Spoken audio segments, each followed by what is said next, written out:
Rajim. Bismillahirrahmanirrahim.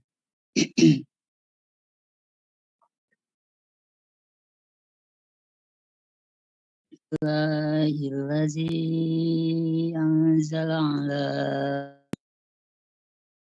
abdihi taj'alahu wajan qayyiman yunziru ba'san syadidan min ladun wa yubashshiral mu'minina allazina ya'maluna as-salihati anna lahum ajran hasanah makithina fihi abada wa yunziral ladzina qalu ittakhadallahu walada ma lahum bihi min ilmin wala liabaihim kaburat kalimatan takhruju min afwahihim yaquluna illa kadziba fala'allaka bakhi'un nafsaka ala asarihim illam yu'minu bihadzal hadithi asafa inna ja'alna ma'alal ardi zinatan laha linabluwahum ayyuhum ahsanu amala wa inna laja'iluna ma'alaiha sa'idan juruza am hasibta anna ashabal kahfi warraqimi kanu min ayatina ajaba iz awal fityatu ilal kahfi faqalu rabbana atina min ladunka rahmah rahmatan wa hayyi' lana min amrina rasyada. Sadaqallahul adzim.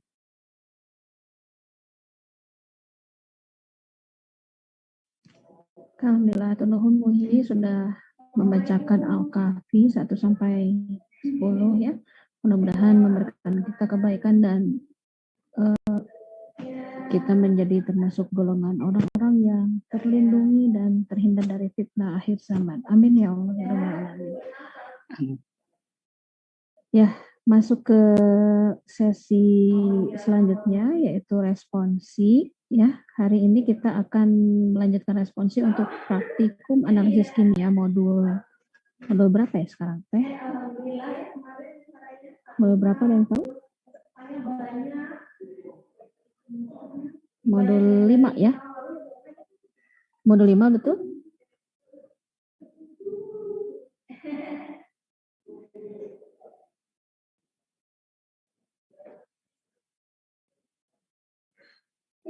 Bukan, kan muda-muda ya, jadi lebih semangat.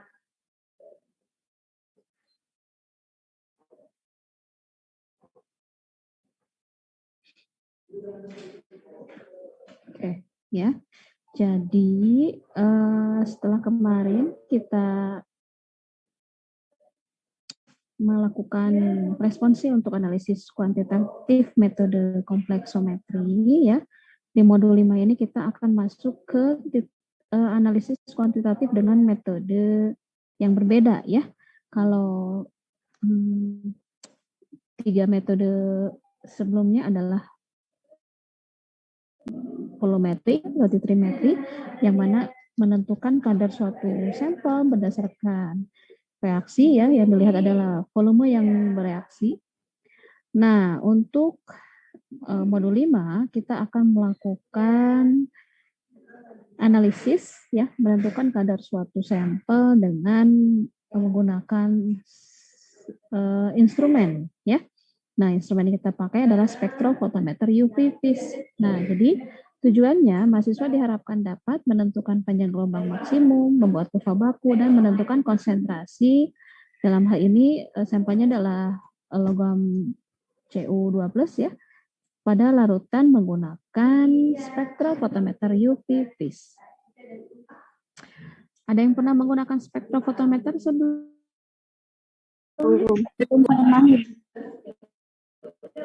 Belum ya. Nah, di sini kita akan mempelajari bagaimana cara memakai dan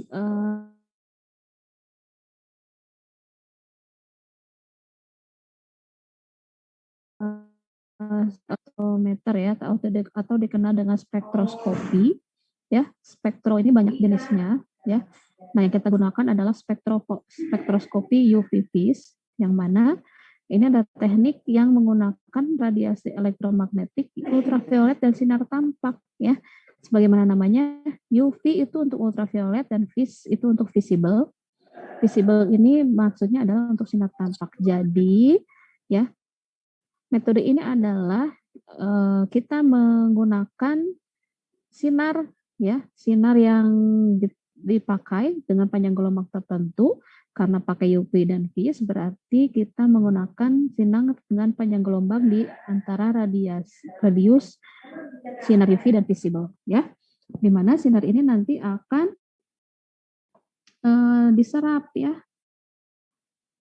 Prinsip dari spektrofotometer ini penyerapan sinar tampak atau ultraviolet oleh suatu molekul yang menyebabkan terjadinya eksitasi molekul dari tingkat energi dasar ke tingkat energi yang paling tinggi. Nah, jadi ketika kita menggunakan prinsip pengukuran dengan spektrofotometer UV PIS ini, ya, yang terjadi adalah sampel kita akan ditembaki ya, atau ditembakkan oleh sinar ya, sinar tampak maupun UV, yang nanti akan terjadi proses penyerapan atau pengabsorpsian oleh molekul yang ada pada sampel kita ya. Yang nantinya penyerapan sinar tersebut akan memberikan informasi yang dibaca oleh alat berupa nilai absorbansi ya, atau nilai penyerapan. Nah, bagaimana Bu kaitannya dengan menentukan kadar ya? Nah, nilai absorbansi ini kaitannya dengan jumlah molekul. Artinya, semakin banyak molekulnya, maka makin banyak sinar yang akan terserap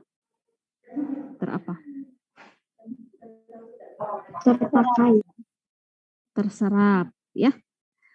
Berarti akan makin banyak sinar yang terserap. Nah, itu kaitannya seperti itu. Nanti nilai absorbansi itu sebanding dengan nilai konsentrasi. Karena kan kalau semakin tinggi konsentrasi berarti artinya di dalam sampel itu semakin banyak kan molekulnya.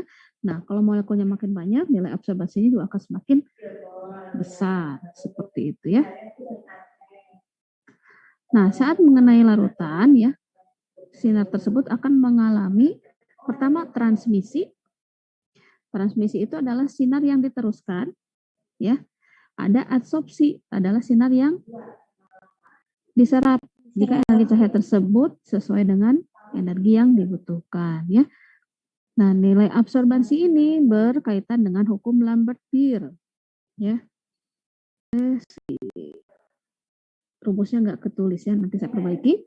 Di mana hukum Lambert-Beer ini berkaitan dengan jumlah konsentrasi sebanding dengan absorbansi ya. Ini harusnya di sini ada rumusnya ya, tapi sepertinya kehapus. Nanti saya perbaiki. Nah, lalu setelah kita mengerti bagaimana melakukan prinsip mengukur konsentrasi berdasarkan nilai absorbansinya, nah ada beberapa cara yang bisa kita gunakan untuk menganalisis secara kuantitatif menggunakan spektroskopi ya. Ada yang disebut cara pembanding, yaitu larutan yang akan ditentukan konsentrasinya dibandingkan terhadap standar yang telah diketahui ya. Ada juga cara adisi, di mana dilakukan penambahan larutan standar ke dalam cuplikan dengan pengukuran absorbans terhadap larutan. Jadi standar dan cuplikannya dicampurkan. Yang ketiga adalah cara kurva kalibrasi ya. Nah, ini yang akan kita lakukan yang ketiga. Menentukan dengan cara dilakukan mengukur absorbasi larutan standar yang konsentrasinya bervariasi, ya. Nanti teman-teman akan menggunakan suatu larutan baku yang di sini artinya kan larutan baku itu adalah larutan yang diketahui konsentrasinya dengan jelas, ya. Nanti kalian diminta akan membuat larutan baku dengan berbagai macam variasi konsentrasi, lalu masing-masing diukur, ya, absorbansinya, lalu dibuat kurvanya, ya, kurva absorbansi terhadap konsentrasi seperti ini, ya. Nah, ini konsentrasinya misalnya 1, 2, 3, 4, 5 ya ppm.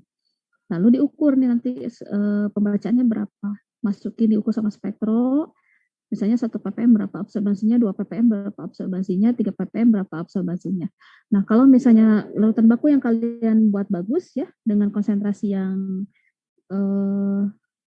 errornya sedikit, akan membentuk suatu kurva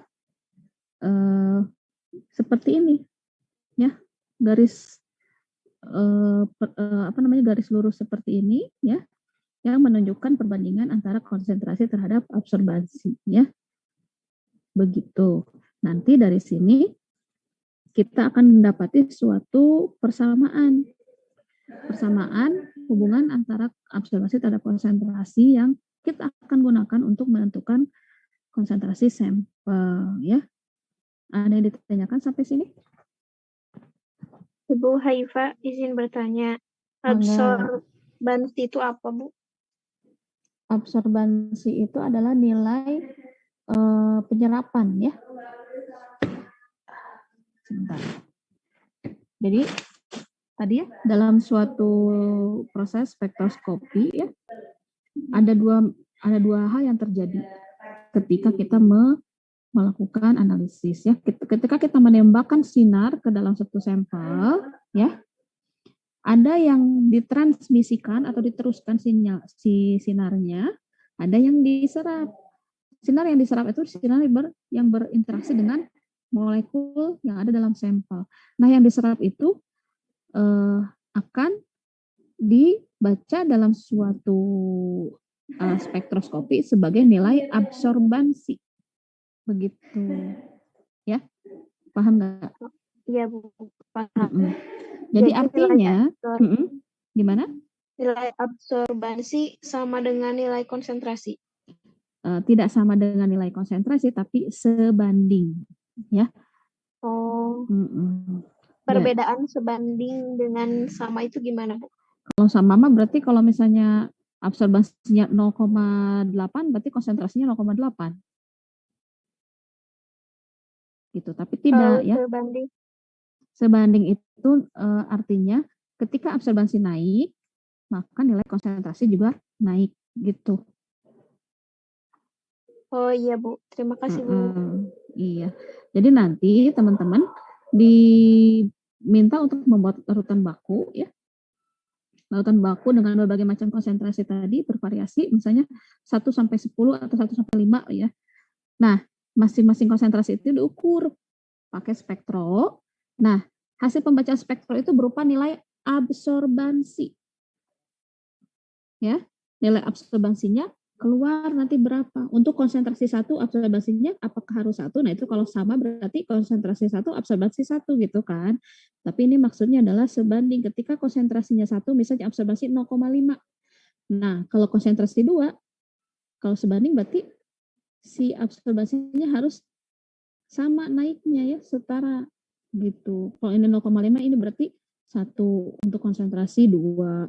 Untuk konsentrasi 3 berarti berapa? 1,5. Begitu ya.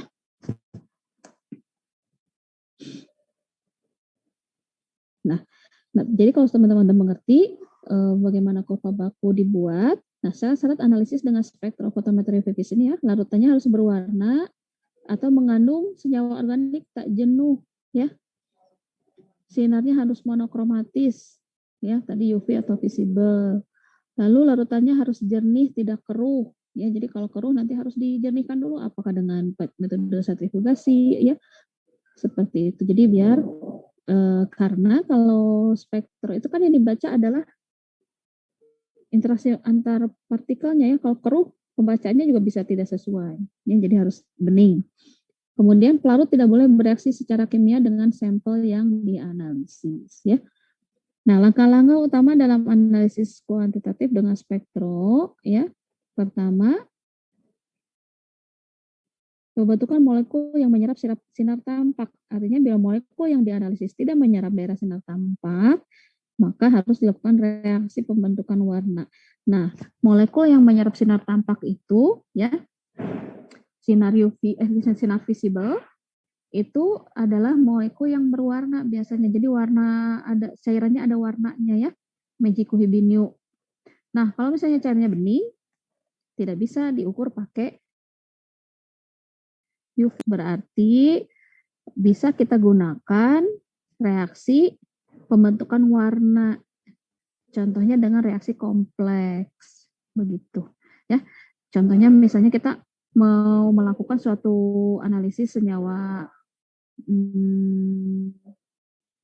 apa ya, senyawa A misalnya, senyawa A itu warnanya bening, tapi kalau si A itu direaksikan dengan si senyawa B, maka dia akan berubah warnanya jadi pink. Nah, itu bisa digunakan ya. Contohnya pakai indikator juga bisa. Ya. Nah, si kepekatan warnanya itu akan berkaitan dengan konsentrasi dari si senyawa A-nya. Makin pekat berarti makin banyak senyawa A-nya. Nah, itu digunakan ya. Lalu pemilihan panjang gelombangnya harus dipilih sesuai dengan tentang warna yang bisa dibaca ya. Panjang gelombang ini bermacam-macam ya, warna disesuaikan dengan warna dari larutannya ya. Lalu dibuatlah kurva kalibrasi ya, lalu pengukuran absorbansi dari konsentrasi dari sampel ya. Pemilihan pelarut dalam analisisnya harus dapat melarutkan, meneruskan sinar dari panjang gelombang yang dipakai, tidak mengandung sistem ikatan rangkap terkonjugasi, tidak berwarna, tidak terjadi reaksi antar molekul dengan senyawa yang dianalisis, kemudiannya harus tinggi dan polaritasnya disesuaikan dengan senyawa yang dianalisis ya. Seperti itu. Masuk ke bahannya. Kali ini kita akan pakai sampelnya adalah tembaga 12 ya, dari senyawa CuSO4 5H2O dan Aquades. Lalu pakai alatnya adalah labu ukur ya, karena kita akan melakukan pembuatan larutan baku. Jadi kita pakai labu ukur, kemudian spektrofotometer vivis untuk mengukur absorbansi, pipet dan neraca ya. Lalu prosedurnya kita bikin dulu larutan stok CuSO4 5H2O 1000 ppm sebanyak 100 ml ya.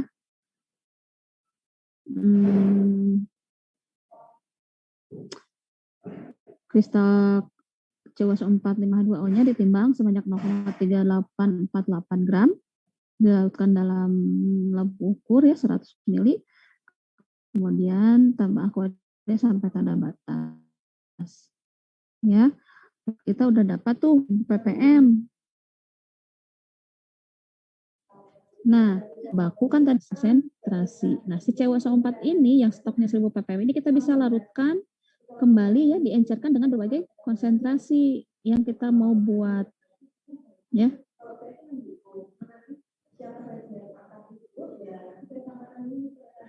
Nah, ini diencerin jadi 100 ppm dari yang 1000 ppm, berarti tandanya diencerin 10 kali ya. Dengan cara misalnya dipipet 10 ml lalu dilarutkan dalam labu ukur 100 ml ya, sehingga totalnya pengencerannya 10 kali, dari 10 jadi 100. Ini jadi 1000 diencerkan jadi 100 ya. Lalu membuat larutan standar 10 ppm ya. Kalau 10 ppm kita bisa ngambil, bisa dari yang 100 ini, teman-teman bisa ngambil yang dari 1000. Kalau dari yang 100, diencerinnya 10 kali. Kalau yang dari 1000, diencerinnya 100 kali. Ya.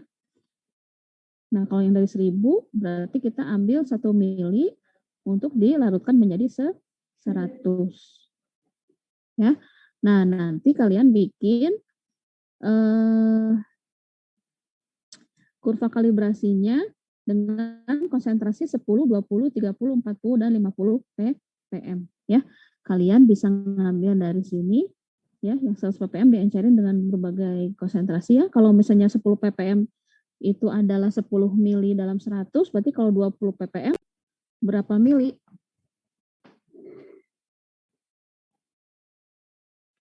Dua Ya, mili. 2 mili dari mana? Tadi 20 ppm, Ibu.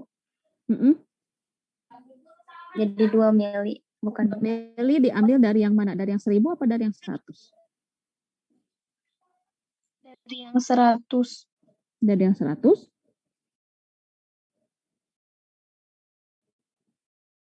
Kalau 2 mili dari yang 100 berarti 2 diencerkan menjadi 100 berarti berapa kali pengencaran tuh?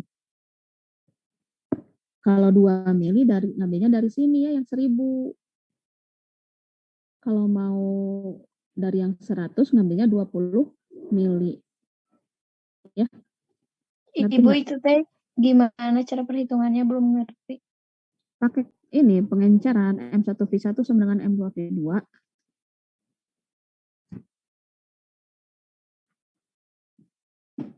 Itu kan ini kita punya contohnya misalnya ini ya yang 1000 ppm 1000 ya 1000 jelek banget tulisannya dikali berapa nih volume yang harus diambil untuk menghasilkan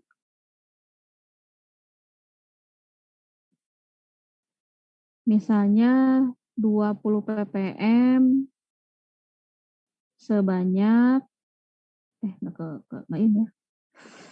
Bentar, saya hapus dulu.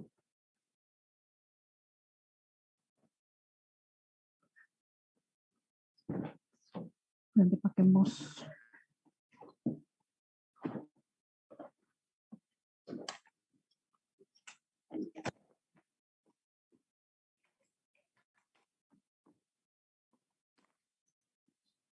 Oke.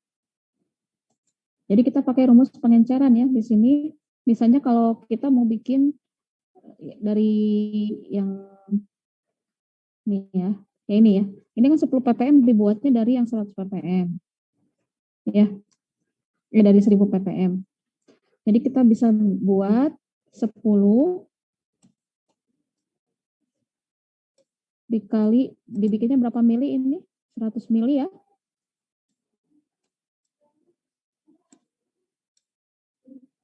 Sama dengan stoknya berapa? 1000 ppm. 1000 ppm. Volumenya berapa? Ini yang dicari kan? Yang dibutuhkan dari 1000 ppm berapa untuk menghasilkan 100 mili sebanyak 10 ppm. Jadi volumenya adalah 100 dikali 10 adalah 1000. 1000 dibagi 1000 dari 1. Jadi hasilnya adalah 1. Berarti kalian ngambil 1 mili dari 1000 ppm dilarutkan sampai volume total 100. Nah, sekarang kalau bikin 20 ppm gimana? Sama aja, tinggal ini dikali 2. Ya, jadi 2000 per 1000 sama dengan 2 mili. Kalau 30 ppm ini ya 3000 per 1000 jadi 3 mili. Gitu ya. Nih. Jadi 10, 20, 30, 40, 50 ppm. Begitu. Ya. Nah, lalu setelah itu kalian bikin penentuan panjang gelombang ya. Siapkan.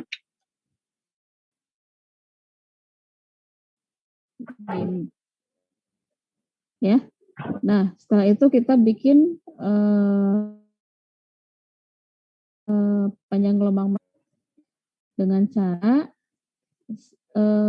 tadi yang 100 ppm dimasukkan ke dalam lampu ukur 50 mili, ya. Kemudian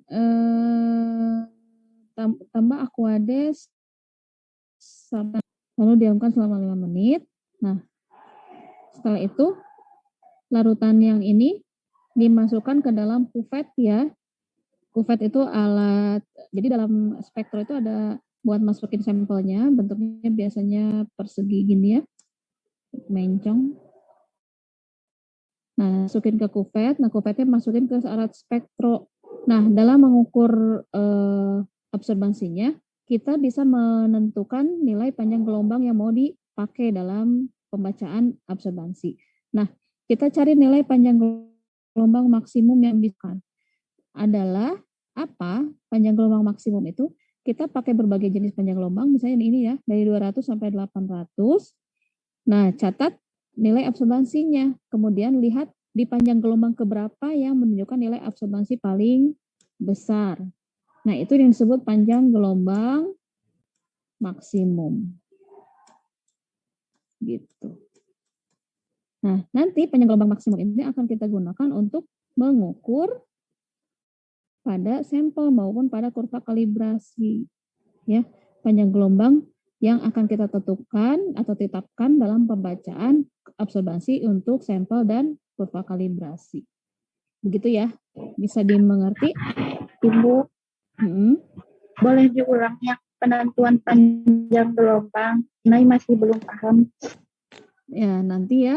Jadi yang si CU 100 ppm tadi diencerkan lagi ya sampai 50 mili ya sesuai dengan prosedur ini, 15 mili CU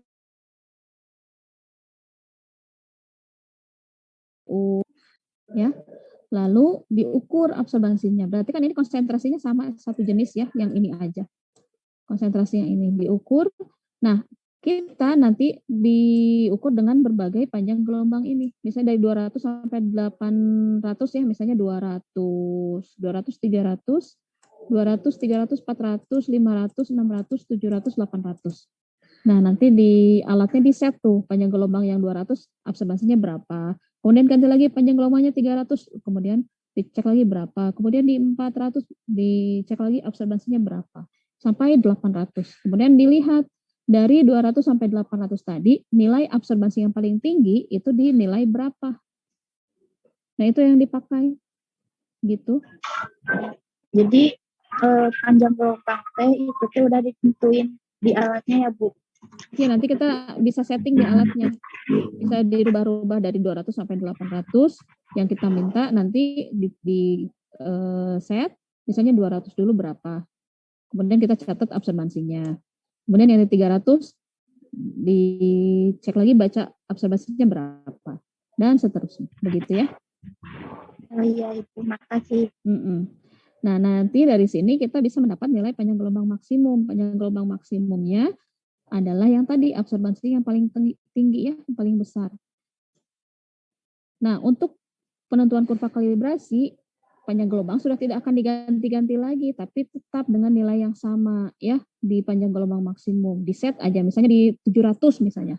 Masukin aja datanya di panjang gelombang 700 baru. Sekarang yang berbeda adalah variabel konsentrasinya. Nanti si kuvetnya akan diganti-ganti sesuai dengan isi konsentrasi dari larutannya. Misalnya yang 10 dulu diukur dengan absorbansi pada panjang gelombang maksimum, dibaca, baru dicatat absorbansinya berapa yang 10, yang 20 absorbansinya berapa, 30, 40, 50. Setelah itu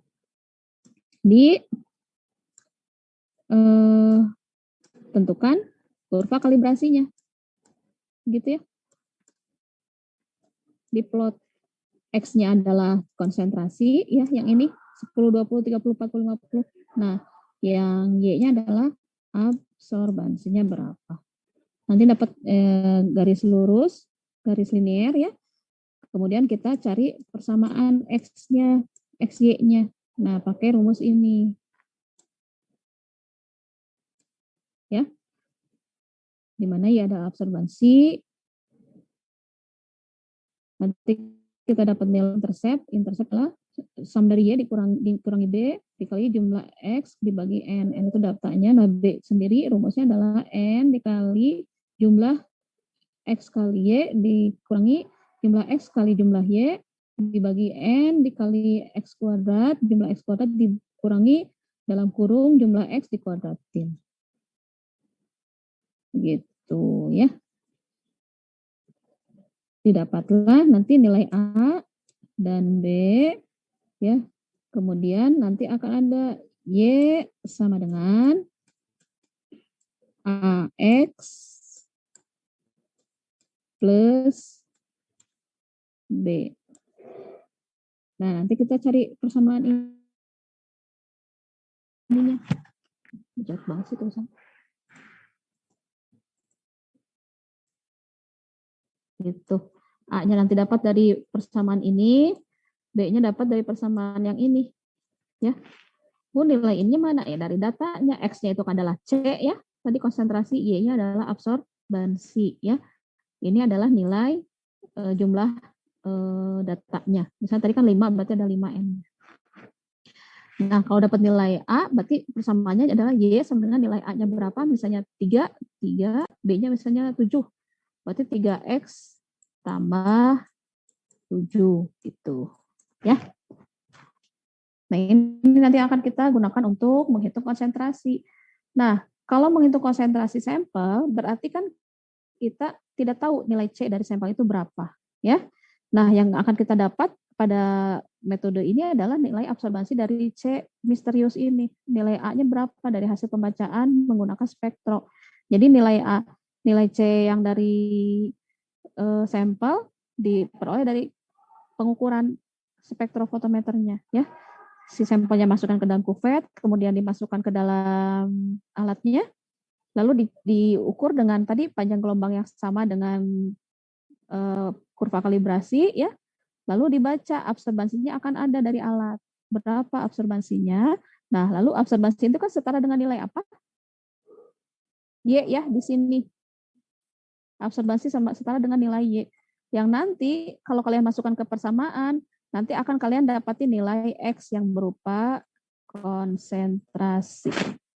Gitu. Dari situlah teman-teman dapat, oh ternyata si CU pada sampel itu berada pada konsentrasi sekian ppm. Mengerti tidak?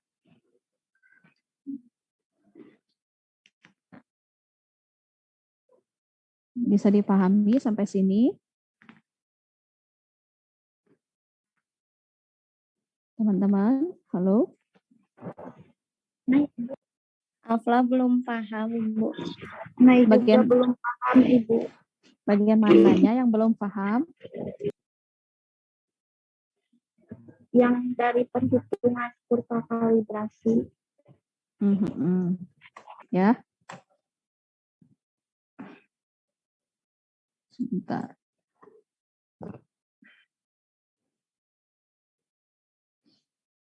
Kita ulangi Ibu, kalau lagi. yang perhitungan ada contoh soalnya, Bu. Contoh soal.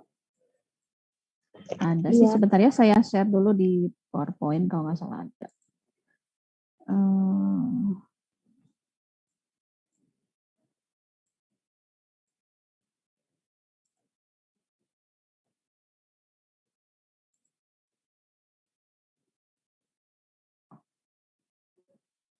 Analisis kimia untuk biotek slide.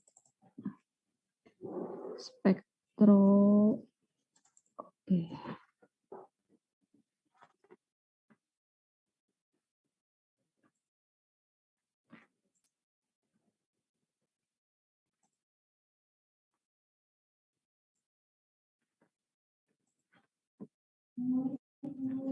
Jalan.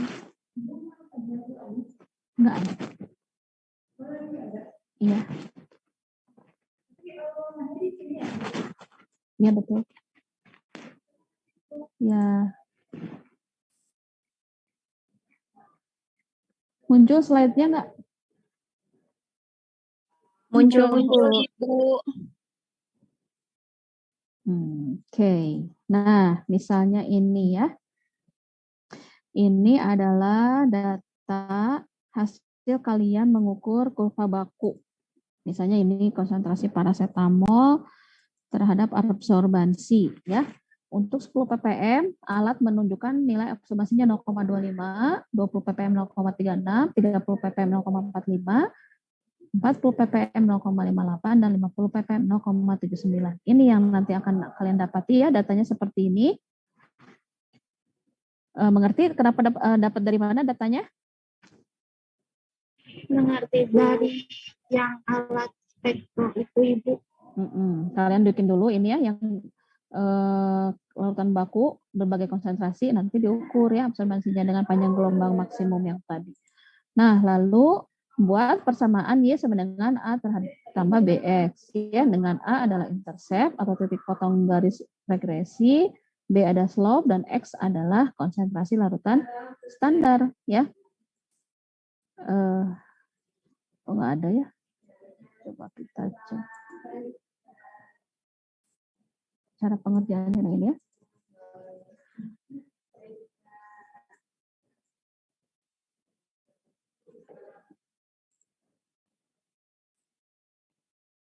Tulisan siapa tuh?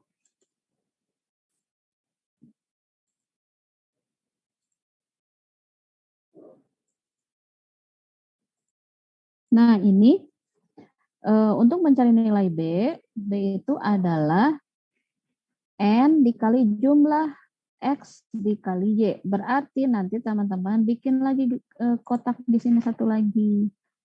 Ya.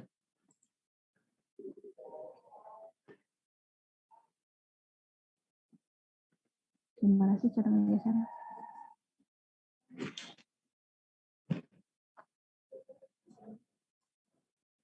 Insert.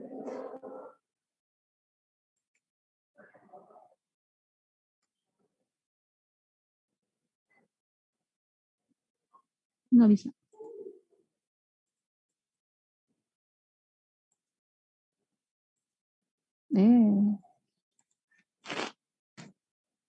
Jadi di sini kalian bikin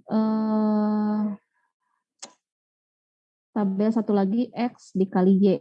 Berarti kan X-nya adalah ini ya. Konsentrasi. Ini adalah X-nya. Ini absorbansi adalah Y-nya. Gitu. Kok ke sini? Ini Y. Berarti kalau rumus yang ini kan jumlah X dikali Y, berarti kita masuk ke sini saja ya, ke Excel.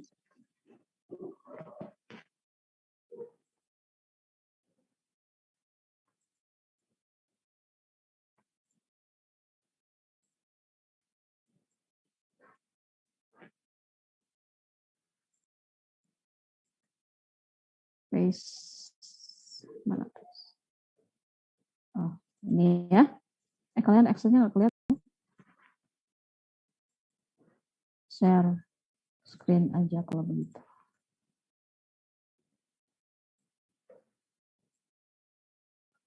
Nah, ini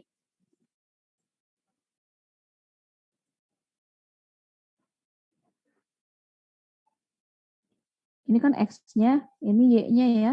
Berarti di sini X kali Y berapa?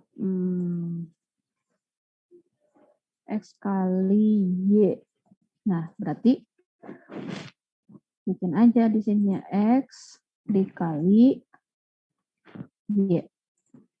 Gitu ya. Oh, ada ppm-nya. Baik.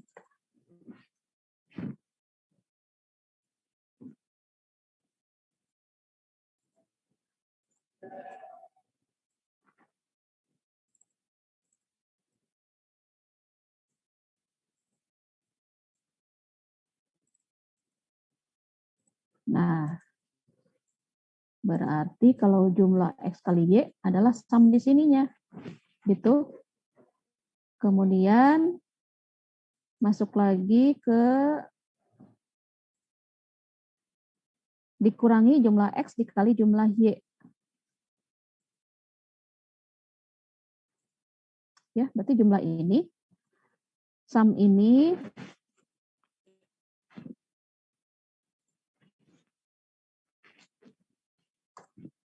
dikali N, N-nya 5, dikurangi jumlah X-nya berapa, dikali jumlah Y-nya. Lalu dibagi N dikali X kuadrat, jumlah X kuadrat, ya. Jumlah X, ya, ini dikuadratkan, X kuadrat berarti di sini ada X pangkat 2. X pangkat 2, ya, di sini berarti dikuadratkan berapa? Ini pangkat 2. Ya.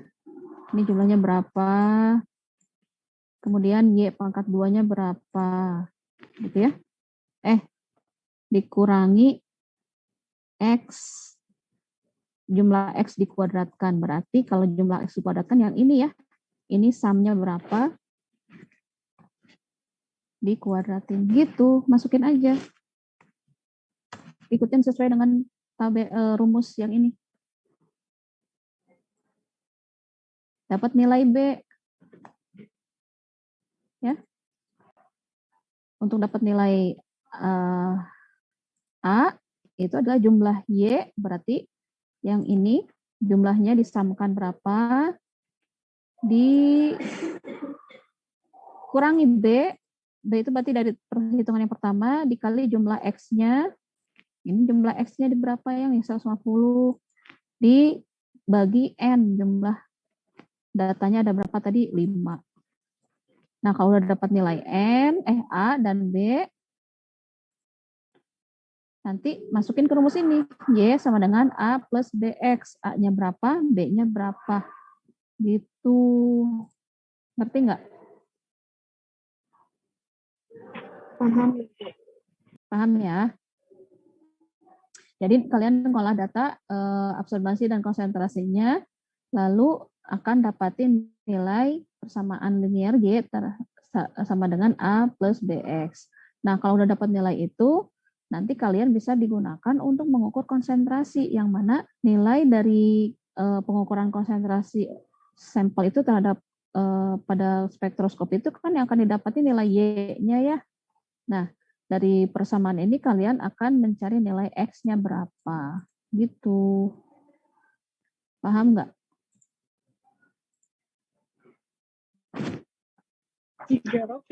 Jadi yang spektrometri mah itu teh hasilnya. Nah, kalau yang rumus ini kita tuh nanti nyari buat X-nya ya, Bu. Nah, kalau yang rumus yang ini untuk menentukan persamaan pada kurva kalibrasi ya, yang ini. Nah, yang ini. Nanti persamaan ini akan menghasilkan kurva ini akan menghasilkan persamaan linear ya, yang dirumuskan dengan nilai seperti ini ya. Y sama dengan A plus BX gitu. Nah, nanti si Y sama dengan A plus BX ini dipakai untuk mengukur konsentrasi sampel. Paham? Paham, Ibu. Ya, seperti itu ya cara kita menentukan kadar konsentrasi suatu sampel menggunakan metode spektrofotometer UV vis ya. Jadi prinsipnya adalah membaca serapan ya dari cahaya oleh molekul yang kita analisis dibandingkan terhadap konsentrasi berdasarkan apa? Kurva baku. Jadi kalau teman-teman mau ngukur pakai spektro, otomatis teman-teman harus membuat kurva baku ya. Seperti itu. Kurva bakunya dari mana? Misalnya, dalam sampel teman-teman, kalian mau ngukur gula misalnya. Bisa pakai spektro? Bisa. Nah, nanti gulanya bikin kalian kurva baku gula. Misalnya gulanya jenisnya